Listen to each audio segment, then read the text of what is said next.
Okay, so hello everybody and welcome to Friends of Rick. I invited 4 friends to join me. They all said no. So I drug up these guys somewhere in the streets of San Jose. So my name is Rick and welcome to a Xelajú production. Xelajú is the Mayan name for a city called Quetzaltenango in Guatemala. So people don't know this. You guys probably don't know this either. But when the conquistadores from Jordi's ancestry conquered us in the 1600s, 1700s? I don't know. They conquered the Aztecs in Mexico first, and he used the Aztecs to come and claim all the other lands. So when they got to Guatemala, they named all the towns using Aztec names. So Quetzaltenango's Aztec, but Xelajú is the way the Guatemalans refer to it, is the Mayan name. So I decided to name a company that does absolutely nothing, Xelajú. That's great. I always wanted a company. I had Taos, of course. It rolls off the tongue. Yeah. So, and I'm kidding. These are my friends. This is Ole. Say hello, Ole. Hello. And I'll let him introduce himself formally. This is my buddy Ranga, who I've known since we were like in diapers, man. 1985. Yeah. We met in 1985. That's a long time ago. And Jeff, I've known you since Mid-90s. 1994. You were at DHL. I was trying to sell you stuff all the time. Always. Yeah. You still do. And then Jordi came in to save the day at Taos as a Bain partner like 6 or 7 years ago. We become very close friends as well. Jeff is our token San Franciscan. You're the only guy I know that is an IT guy born and raised in the Valley. I think I'm I think you're the only one, actually. I'm one of the few natives I think left when it was. This still guy was born in a data center in Sweden. That's correct. in a data center. In a data center, child labor laws. Well, at least that's what I said in that bigwig meeting back then. And Jordi is from Barcelona, Ranga's from India, I'm from Guatemala. So this is the crowd. So let's start with respect our elders. Jeff, you go first. Tell us your story. And So by the way, on LinkedIn, they have these, I just had a great interview with blah, blah, blah, and it's like really fucking boring. This is the antithesis of that. We're here to have fun, so anything goes. So you want to hear work history, and that's. Yeah, anything you want. Right. What So do people want to know about you? I know some stuff. I spent 40 years working in Silicon Valley. Started in 1979, and worked for a pharmaceutical company till 1994, which was acquired by Roche. And then I went to DHL and worked my way through the system and became CIO of DHL Americas, which again, we were bought. There's a theme here. I got bought just about every company I've ever worked. You should come and work for me. Hire me, buddy. Bring me on board. Ranga and Jordi are going to sign you up right now. And then one of the early software as a service companies, which was Choreo, we did ERP systems over the internet for a fixed price. And we did very well, even through the dot-com explosion and blow up. And we were bought by IBM in 2005. So when I said I was strategic when I brought you, I didn't even know I was being strategic when I brought you over in 2008. But I needed to get bought by IBM. I just didn't know it. You didn't know it. Yeah, I'm your good luck charm with IBM. So, and then I went to one other company and then ended up at Taos working for Rick to build the managed services division up in Idaho. And then we doubled the revenue of the company from 2012 to 15 and brought an equity firm on board to help us grow. And then I retired in 17 and stayed an advisor until IBM purchased the company again in 2021. Yeah. Remind me later. I want to know more about Samaritan House. I know. Oh yeah, definitely we'll talk to you about important. that. Okay, so Ole, tell us the story, man. About me. I don't know. I don't even know if you're the second oldest, but I just assumed. He knew I was the first oldest, so. I think actually this guy right here is the oldest. Go on. He just looks good. I'll go. So Olli Siljeholm, born and raised in Sweden, and I came here fresh off the ship 2008, and that's when I met you. Yeah. Telecom, a European telecom company. And my first assignment as a program manager was our company had acquired three network companies, and so it was an M&A engagement from my part. So taking care of IT, integrating IT into the company that the three companies, right? Yeah, Yeah, the three you had companies. Redback. Redback, Antrosphere, and Yeah. Tandberg TV. And it That's was what really cool because we were Yeah. we were doing services at all three of those companies, and I thought, holy shit, Ericsson just bought these guys. I'm hosed. But I figured out real quick that I could just befriend the hell out of you guys. I had you in my backyard like a million times. That's true. Before I knew it, I was like a born again Swede. It was kind of cool. That's true. I loved it. I loved the Yeah, relationship we had so with you, and you were a connector. You introduced me to a ton of people. I did. Without you, we'd be poor. Thank you, thank you. I owe this guy. So hey, where's my cake? I was going to say, where's your cup? Where's my portion? This is it. Yeah, that's This is your favorite. I worked with Rick, and this is what I got, right? Yeah, so I did that, and I was probably the 8th or 9th project manager for that particular integration project, migration project. We had a lot of pushback, a lot of problems, change management problems. The typical, you know everything about M&A, and you endured it a few times as well, right, on the other side. Both sides, yeah. You know, yeah, so we were doing M&A. You were born in the integration. data center. I Oh, I'm remember that. going to get to that. I'm going to get to that. So, well, it was a lot of change management issues, meaning the company that we acquired didn't really accept that they were now, had a new logo and these kind of things, which is quite common, right? But it was a lot of pushback. So we were getting delayed in our project plans and stuff like that. If you remember, it was a lot of escalations to the left and right. And it wasn't rocket science, it was infrastructure, IT stuff. I don't know, that we man. were- I think it was some rocket science. I mean, there was a lot of guys that couldn't get the job done. The other thing I found interesting, and by the way, I picked these guys because they're all interesting, and they've all got a story. And the Silicon Valley, I think, is one of the most unique places. It is, in my opinion, the most unique place on the planet. And the people that come here are game changers, So do not sell short that it wasn't rocket science. I think it was, a lot that went into making it happen. And one of the things always blew me away about Ericsson is I always got the sense that you guys just drank vodka and made decisions by consensus. And you had to get like 88 dudes to that's agree. Russia, man. And then you got Redback networks that they want to make decisions yesterday, so they're fucking it all up this way. You guys are fucking it all up that way, culture. and somehow it works. Yes, it did. Eventually, it did, right? You guys are taking forever. They Europeans are pretty cool. consensus driven, and plans, and everybody should say good. yay or nay, right? But not in Silicon Valley. I learned that pretty fast. Yeah. I think it was Michael Henry said, "Can you get rid of your PowerPoint, please? Like, and state what's on your mind." I'm like, wait. You can get rid of PowerPoint with this guy. He's finally figured out.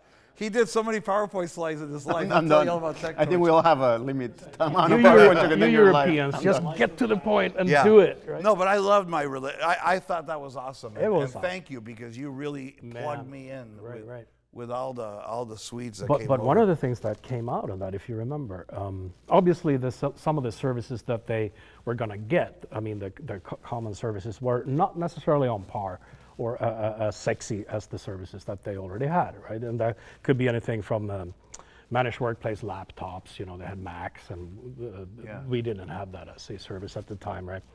So a couple of things actually came out of that. So we said, you know what, how can we make their life easier? Let's give them, some of the stuff that they are doing and what they have. So that became the Product Gala, the MacBook, the Apple project that we ran with Jeff Fessenef. Yeah. And then the Citrix Remote Anywhere project. So we had a little bit of an innovation corner there, right? Yeah, you and did. then Petter We had some of our put me in best that guys spot. there Right. for years. They didn't want to Right. go home. They loved it. And You we didn't built want to go these- home to Sweden. They didn't want to go home from Ericsson. Oh, I think Sweden didn't want me back. So I think that was the thing, stay over there. No, but I mean, a this lot guy's of cool. Swedish with a Guatemalan brain. All he wanted to do was drink and smoke with me, and it was fun. Was that on your patio? Yeah, Oh man. in the wee hours, right? No, but we did some pretty cool stuff, and you guys obviously helped out with Yeah, a we lot had of like these 30 things. people there at at the our peak. height. Yeah, Yeah, I remember. yeah, charging you euros. Not dollars, the euro was strong then. Now I charge you in dollars again. Okay, Ranga, tell us everything, man. I've known this guy literally since he was in diapers. He showed up at Taos, he didn't know anything. Not Taos. I taught you even how to, before. at Benetics, Benetics, yeah. Benetics. You wore diapers to I Taos? taught him, I taught him how to shell script. You know, that's actually a great, Segue into what you want to say. Because, God, I moved here almost 40 years ago. And like you said, I mean, Silicon Valley is where the action is. And during the last 40 years, right, 3 startups. Started after Benetics, went to a company called Sun, which kind of just went really well for 3 years or so. But then after that was a series of startups.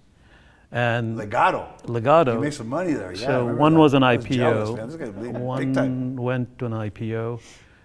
But then, now it's all changed. But those days we went public after raising $5.5 million in venture funds. Right. Today, that's what people give for a seed. Today, that's seed. That's nothing. So see how things have changed over the last 35 years. Then did another startup that Rick was an investor in. We had a pretty good outcome. Well, let me tell you a story on that one, because in 1999, 98, that was that era, right? 99, 2000. I made like 6 investments. The only one that fucking paid off was yours. Yeah. Yeah. And I remember it was Love, Legato or Veritas Environment. Because those were the 2 backup systems in the day. It was Legato or Veritas, and he came out of Legato. And I said, so is this going to be Legato? He said, no, Love, man. Legato or Veritas Environment. So, Rick, your investment strategy, you had 1 out of 6, is better than most VCs. I hit one out of 6. Oh my God. Take it. But I did Nightmare, after that I 2000. did one more startup that just cratered. That kind of gave me a sense into the whole open source ecosystem. And the last 10 years, between 2010 and 2020, I was at Red Hat. Yeah. Running one of their businesses. And I thought I was done. Then the Valley culture pulled me back into this for the last year or so, thinking of Mayan names. The new company that I have is called Acante, which is the Mayan god of security and protection. Very cool. So we are trying to, Why did you name it Acante? alphabetically it starts with A. So when you have vendor listing, we show up first, Oh, that's smart. right? Do you think ZZ Top would have been a better rock and roll band if there were AA Top or AA Bottom or something? I know. I always thought that. I always thought. That's like ABBA. They were AABBA. Smart people, right? Always Wow. top in the bin. And it was the really album. shitty music, but Now we're getting the editorial here. We're going to have a debate on okay. music. So Acante, but you must have loved me or something. No. 'Cause I'm Loved you. Mayan. I always love you, man. 40 years in this business, It's Ranga, this was your time to But, say that it was based on it. yeah. You gotta say yes. I love you. So it's been a fun journey. I think as you guys were talking about, the one thing we often overlook, Jeff, we're all immigrants, and I think this country is just a phenomenally open country for immigrants, and I think we all have to. Sometimes you take it for granted, but it's just. You know what? And you cannot take it for granted to the audience out there. Like in my neighborhood, Shelby is gone and Bob is gone, and now we got the dude from Romania, and we've got the family from Sri Lanka, and we got the guy who's CEO of. It'll come to me in a second. From India. And there's a guy who's Russian, and it's absolutely amazing when you see the mix of people that become your neighbors over the years. Whereas where we moved in 28 years ago, it was different, and so they talk about this exodus of people leaving California. I think that's horseshit. I think it's people that just can't handle it. That are leaving California, right? So the rest of us, man, we're thriving in this, and I say, bring more immigration in here, because it makes us that much better. Absolutely. So now we'll get to that. Jordy, could it be that you're more beautiful today than even the last time I saw you? It's the makeup. It's gotta be the. It's got to be the makeup. You didn't say that about any of us. I don't know how to answer that. Well, I wanted to say it, but Let I me forgot tell you- to say Let it. me tell you about me. I was gonna say it with you, and then I forgot. So you got stuck. you're with it. next. I had a line. I have like 3 lines I want to use today. That was one of them. I read once that when you get a compliment, just say thank you. So thank you. Like, You're welcome. so me. So yeah, I'm Jordi. I grew up in a small town in Spain next to Barcelona. Then studied in Italy actually. And back I moved to the US in 1999, and that's because Cisco acquired a company called Calpana Networks. They were doing the first switches, and that was a company with a lot of Italian influence. I think the people that worked at Olivetti left to do the switches here. My first job while I was in college was at Olivetti in Guatemala. And I was living Fun in and small Turin, which was very close to Ivrea, which is the headquarters of Olivetti. Moved here in 1999, where it was an amazing time to move, right? Being a software engineer, you were the coolest kid on the block, until you were not. Until 2001 happened, you're not that cool anymore. But I remember those years. We moved with a bunch of friends from Italy and Spain, and we had this house which we thought it was huge, right? I came from Spain, small apartments. We rented a house in Milpitas. To me, that was like, the dream, A right? castle. Like, oh wow, we had a lot of people living Call there. your mom and say, I made it. I made it. I'm done. I can die now. I live in Milpitas, California. I'm punching out. So then I worked a little bit Foundry Network, which now is some of them left to start a company called A10 Networks, and I assume that's the reason why they picked A10 is the first number and the first letter, so you can find them, alphabetically. I'm buying a ZZ Top thing when I go home. I feel bad for them now. Then I left back to Europe, joined Bain & Company, the consulting company, and lived all over the world, literally. South America, Australia, Asia, all over Europe, consulting in technology. And then 2011 came back to work in the tech practice in San Francisco, which was the biggest. That's when I met you. Yeah. Working with the private equity clients. They remember calling us and say, well, we're evaluating this company. And I remember doing the diligence, and we were talking to Taos clients just to see whether Taos was a real thing or not. And I remember the biggest thing they said is, we love Rick, we love Rick. I was like, is that a good thing or a bad thing? Because everyone buys. I had to fucking What if the fly. dude gets run out by a bus or like that? This is a true story. I had to fucking fly to Boston to meet with the Bain guy, Hugh MacArthur, and Rufus, the private equity guy, who said, we're not sure whether we're buying a company. I have 600 people, or you. And I said, you're buying a fucking company. I can't help it if I'm lovable. I remember the slides, the PowerPoints, like, yep, all the quotes had Rick. Anyway, I got to know you, Rick, once, banker bought Taos. I worked with you a bit to set up the blueprint of the future. Then you asked me to stay around as an advisor, which was a lot of fun.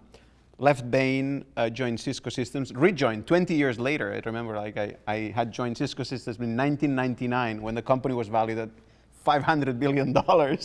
I rejoined 20 years later. The stock price was the same. Like the Japanese yen, like the Japanese stock market. Yeah, It was literally. Cisco is stacked. I had left. I think the stock was at 51. But I check joined. this out. How big is Cisco? How many billions do they do a year? $50 billion. It's still a monster, It's is, like I know. it's unbelievable. Unbelievable. They defy gravity. There's a lot to talk about that. Anyway, I spent there 3 years as SVP of Digital Operations, and about 8 months ago left and decided that it was the perfect time to start a company because the market was so big and so much money availability. Well, talk about it now. But anyway, it's fun. I started TechTorch, a company to help digitization, help companies to actually use And technology. at Taos, we had you on our advisory board. And now I have you. reversed it. You put me on your advisory board. So now you are. He's got me working like 15 fucking hours a week. The contract says 10. Advise away, baby, advise away. Yeah, you didn't really I define can't it. help myself. It's fun. Yeah, I enjoy it. So anyway, He's got a good team too. we're in the journey now. It's the market is tricky, especially the capital markets, but it's a lot of fun. So You're gonna get it. I'm You're sure we're get gonna it. get traction. So yeah. I have like 3 fun questions I have for each of these guys. Maybe I'll just knock out one at a time or something. Okay. So